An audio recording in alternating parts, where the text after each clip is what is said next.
They say dogs can sense things we can't. Some people believe it's instinct, others call it a gift. But for the Morgan family, it all started as just another one of those quirky things their dog did until it wasn't. The Morgans had just moved into their new home in rural Pennsylvania. It was an old farmhouse, built in the early 1900s, nestled between rolling hills and thick woods. To most people, it was a fixer-upper, but to the Morgans, it was a dream, a fresh start after a tough year. They needed peace, simplicity, a place to breathe again, and with them came their dog, Toby. Toby was a 5-year-old golden retriever, the kind of dog who would wag his tail even if you just looked at him. Friendly, loyal, gentle with the kids, he was more than a pet. He was part of the family. He had been there through it all. The hospital visits, the nights on the couch, the grief they didn't like to talk about. If there was any constant in the Morgans' life, it was Toby. So when the howling began, they didn't think much of it. The first time it happened, it was subtle. A low, drawn-out howl that seemed to pull itself out of Toby's throat like something he didn't want to give. It was 3:03 in the morning. Olivia, the mother, heard it through the baby monitor, more background noise than anything. She assumed Toby had seen a raccoon or maybe heard a coyote out in the woods. Dogs bark at night. That's what dogs do, but then it happened again, and always at the exact same time. It wasn't barking, it wasn't growling, it was howling. Like a sorrowful, eerie kind of sound that didn't quite match the Toby they knew. And every night, without fail, the clock would tick past 3, and Toby would lift his head and let it out. That same long, aching cry that made your skin prickle. At first they tried to laugh it off. Maybe it was just a phase. Maybe the house creaked in a weird way, or the temperature dropped at that time. They tried playing white noise, giving him more food before bed, even keeping him in their room. Nothing worked. By the second week, Olivia started waking up before the howl, almost as if her body knew it was coming. She'd lie there in the dark, staring at the glowing red digits on the clock. 2:59, 3 o'clock, 3:01, and then, there it was, the howl. It wasn't just the sound anymore. It was the way he looked when he did it. Frozen, ears low, body stiff, eyes wide open but staring at nothing. Almost like he was seeing something, or someone. And when the howl finally stopped, he would just curl up into a tight ball and shake.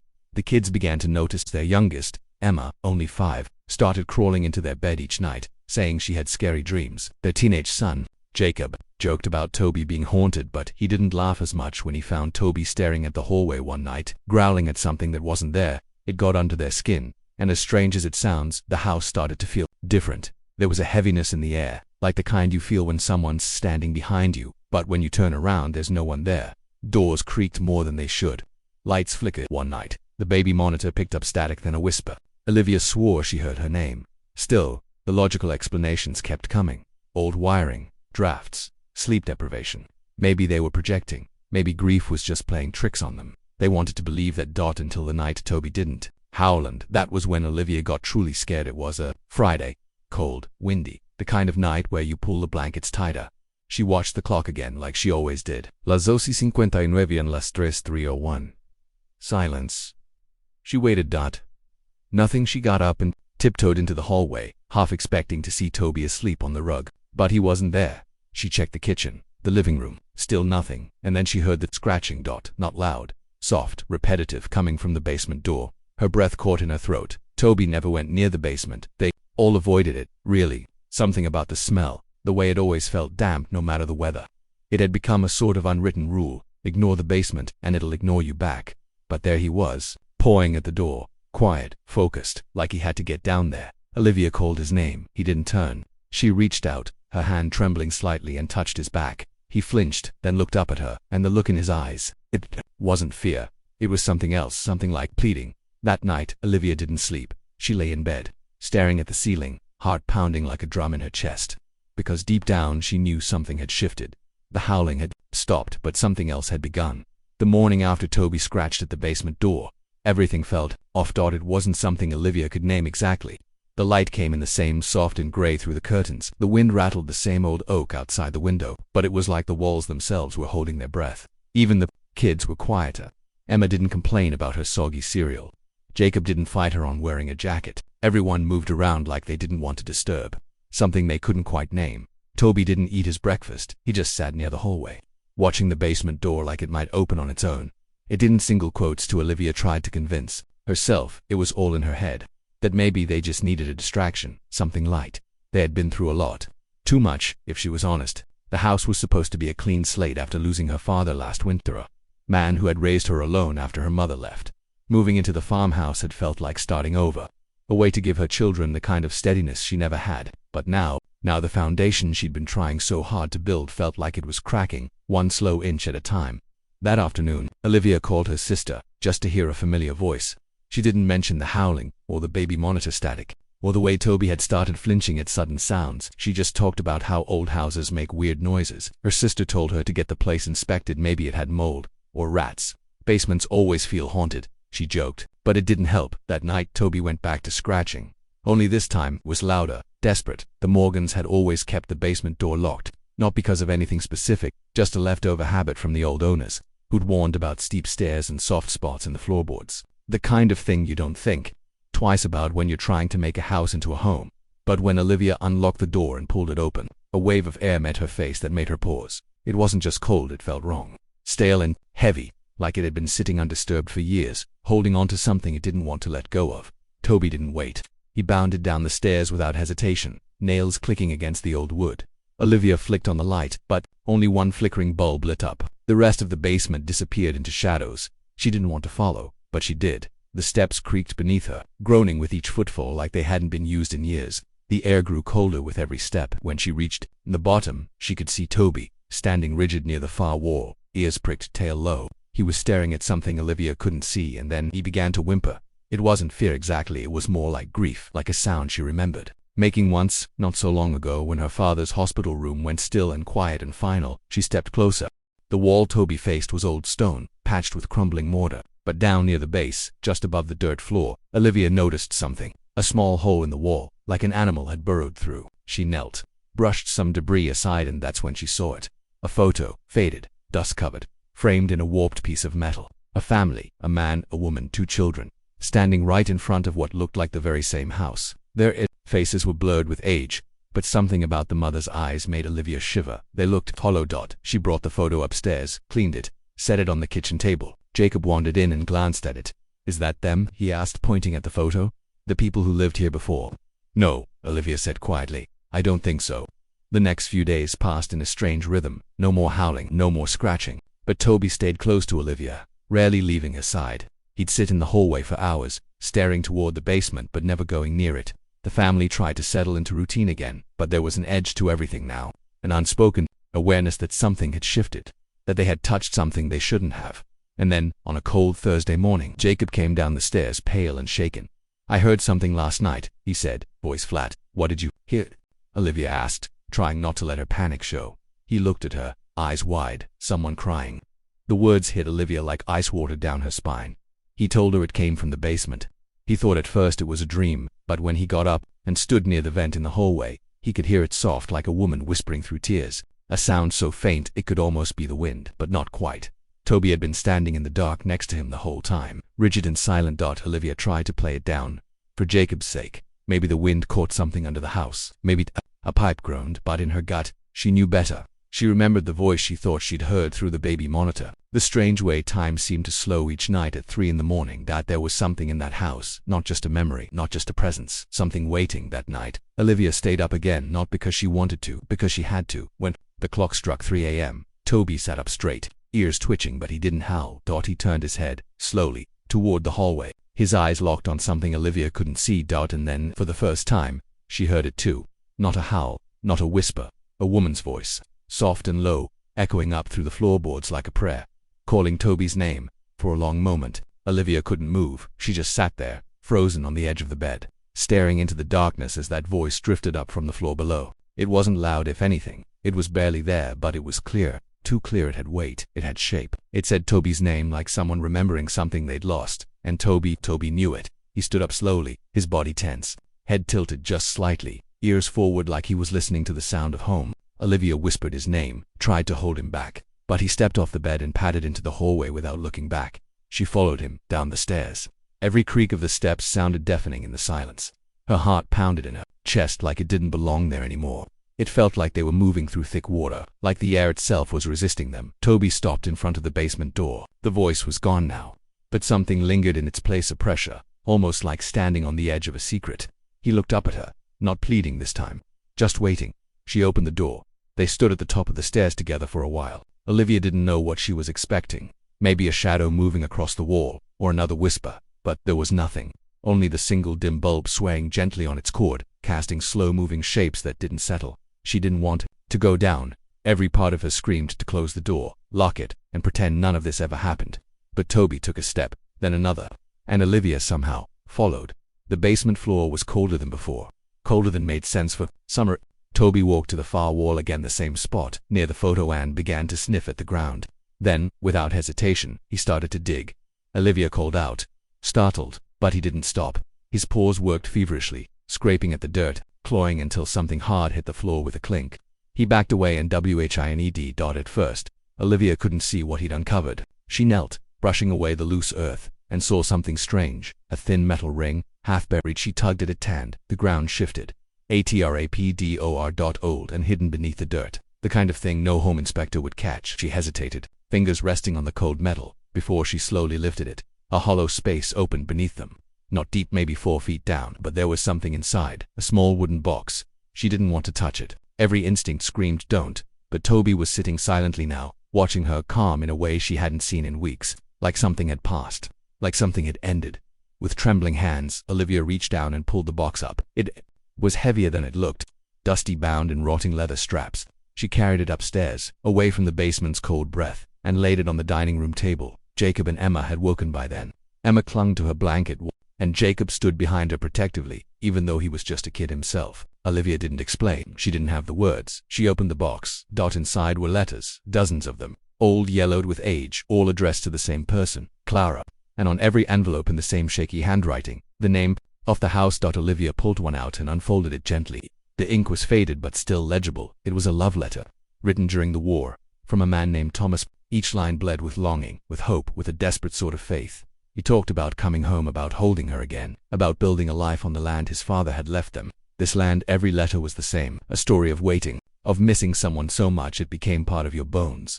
The last letter was dated January 3rd, 1946. It ended simply, I am home now, Clara, but I do not find you here. They say you waited, they say you never left the house. I call for you each night, but you do not answer. Still, I believe you hear me. I will wait in the place we dreamed of, where the sun fell on your hair like gold. Come find me, love. Come home. Olivia's throat tightened. She looked at the old photo again, now cleaned and set gently on the table beside the box. She saw it. Now the woman in the photo, Clara, and beside her the man Thomas, their children. A whole life lived within these walls. Lost, forgotten, covered by dust and time. Toby curled up beneath the table and let out a long, tired sigh. Not anxious, not afraid, just peaceful. That night, Olivia dreamed of a woman's voice again. But this time, it didn't call Toby. It didn't cry. It said, thank you. The next morning everything felt lighter. The house, the air, the silence, like the walls had finally exhaled. The howling didn't return. The strange cold in the basement vanished. Even Toby seemed younger somehow, like a weight had lifted from him that no one else could see. The Morgans never heard the voice again, but sometimes, at night, Olivia would catch Toby sitting in the hallway, ears twitching, eyes soft, as if listening for something gentle in the quiet. And every so often, just before sleep took her, Olivia swore she could hear music, faint like a record playing in another room. Faded and old, but warm, a song for someone who had finally come home. Life in the farmhouse slowly began to settle again, though nothing ever quite returned to the way it was before. There was a quietness, now, yes, but not the kind that made you look over your shoulder or leave lights on through the night. This silence was gentler, like something that had been unsettled for years had finally found a place to rest. Still, there were echoes, moments when the past brushed too close to the present. Olivia started noticing little things. A door that once creaked every time it opened now moved soundlessly. The draft that had always come through the basement stairs disappeared, and the house somehow felt warmer, like the very structure of it had unclenched. But the deeper peace came from Toby. He was different now, lighter on his feet. He played again, something he hadn't done in weeks. Emma would giggle as he chased her in circles through the yard, and Jacob would shake his head, pretending to be annoyed, though a smile would betray him. But every night, at exactly 3 a.m., Toby would rise, not with fear, not to howl, but to sit in the hallway, ears perked, eyes soft. He would look toward the staircase, as if waiting for something gentle to pass through, and then, after a few minutes, he would lie back down and go to sleep. It became a rhythm they all grew used to, almost sacred, a small reminder that not all things that linger are meant to haunt us. Some stay because they're still saying goodbye. One rainy afternoon, Olivia found herself alone in the house while the kids were at school. She sat at the kitchen table with a cup of tea, flipping through the old letters again. She'd read them all before, more than once, but something about them kept pulling her back. The words weren't just romantic, they were real. There was hope, desperation, sorrow, and a deep, unrelenting belief that love didn't end just because someone was gone. She found herself wondering about Clara, about the life she'd lived here, the silence she must have endured waiting for a husband who never returned, and the loneliness that must have carved itself into these walls. Olivia stood, walked to the window, and looked out at the tree line swaying under the weight of the rain. There was a small path just beyond the barn that led into the woods. They hadn't explored it much. The last owner said it was just an old deer trail, mostly overgrown, but something about it tugged at her now. She called Toby, grabbed a raincoat, and stepped outside.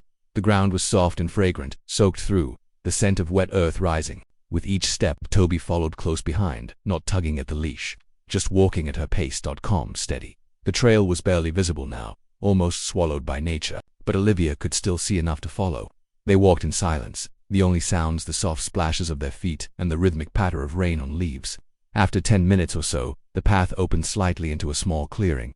There, tucked beneath a crooked birch, was a single wooden marker. No name, just a carving, a rough outline of two hands holding one another. Olivia stood still, her breath caught in her throat, and a deep, indescribable ache bloomed in her chest. Toby stepped forward and sat beside the marker, tail thumping once against the wet ground. Then he let out a low, quiet, "Why not?" sad, not scared, more like reverence, recognition. And that's when Olivia understood. Clara had never left, not the house, not the land, not the place where her hope had outlived everything else. She had waited here, year after year, listening for footsteps that never returned, watching seasons turn, holding on to the idea that love would circle back to her someday, somehow.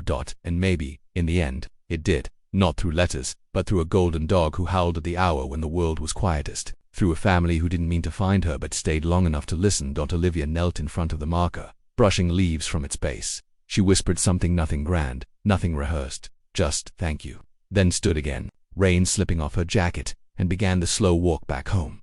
That night, the house was still, not the hollow stillness of before, but peaceful, solid, alive, in the strangest way. Toby didn't rise at 3 a.m. Instead, he slept deeply at the foot of Emma's bed, chest rising and falling in slow, steady breaths. The clock ticked past the hour without a sound, no howls, no whispers, only sleep, unbroken and calm. The house had finally exhaled for good. Whatever had lingered was no longer waiting. Whatever had called out from beneath the floorboards had found its voice, and whatever haunted the Morgans had turned out not to be a threat but a story. A love too strong to be buried, too soft to be forgotten. The next morning, Olivia opened the window and let the breeze carry through the kitchen. It smelled like wet grass and warm light. She poured her coffee, glanced at the photos still sitting on the shelf, and smiled. Sometimes, the past doesn't need to be exorcised. Sometimes, it just needs to be heard. Summer passed gently after that. The farmhouse, once filled with shadows and restless nights, settled into something warmer. The Morgans found themselves leaning into slower mornings, dinners that stretched past sunset, and laughter that came easier than before. Even the kids, in their own way, seemed lighter. Whatever weight had hung over the house was gone, now lifted, like a long-held breath finally released. But it was Toby who changed the most. He aged almost overnight. Not in a way that made him sick or frail, but with a kind of softness, like something inside him had finished what it came to do. He still followed Olivia through every room, still rested his head on Emma's lap during cartoons, but there was a calm to him now, a completeness. His eyes, always bright, held something deeper. The howling never returned. The family didn't speak of it often. Not because they were afraid, but because it didn't need repeating. What they'd gone through, what they'd uncovered, it had become part of the house now. Not a ghost story, a memory, something rooted beneath the floorboards and in the bones of the walls. A story they'd stepped into without meaning to, and carried out of the darkness with quiet grace. And time, as it does, kept moving one crisp morning in October. Olivia woke to find Toby lying beside the front door, curled into himself, peaceful. Still, she knew the moment she saw him there was no panic, no sharp stab of fear, just a stillness that mirrored the silence of the house. She knelt beside him, resting her hand on his golden fur, and whispered, "Thank you," that caught in her throat. The kids cried when they found out. Emma didn't let go of his collar for an hour. Jacob went out back and sat alone under the oak tree, hands stuffed in his pockets, eyes glassy. Olivia waited until the evening before she went down to the basement. She hadn't been there since the day they found the letters. The air was cool, but not cold anymore. It didn't press in like it used to. She walked to the far wall, to the spot where the trapdoor lay buried beneath layers of settled earth. She knelt, brushed it clear again, and opened it. No need for words, no need for ritual. She placed Toby's collar inside the box with the letters, a symbol, not of ending but of belonging. When she closed the lid and sealed the trapdoor again, there was no dread, no sorrow, only a quiet certainty that some stories don't end, they just become part of the place. That night, a soft breeze moved through the open windows. Emma dreamed of someone humming an old tune. Jacob said he heard footsteps on the stairs, light as leaves falling. Olivia didn't dream at all, but when she woke just before dawn, the house felt different, not haunted, not empty, just whole. Years later, long after the kids had grown and gone, after new coats of paint and renovations and seasons of change, the photo still sat on the mantel. The woman with hollow eyes, the man with his steady hand, their children standing between them, and beside it a small, worn collar. Toby's single quote says. Visitors would ask about it sometimes. Olivia never told the full story. She'd just smile and say, he belonged to this house, and leave it at that. Because sometimes the ones who stay behind aren't trapped, they're keeping watch, not as echoes of pain but as quiet proof that love, once planted deep enough, doesn't vanish. It waits, it protects, and when the time is right, it lets go.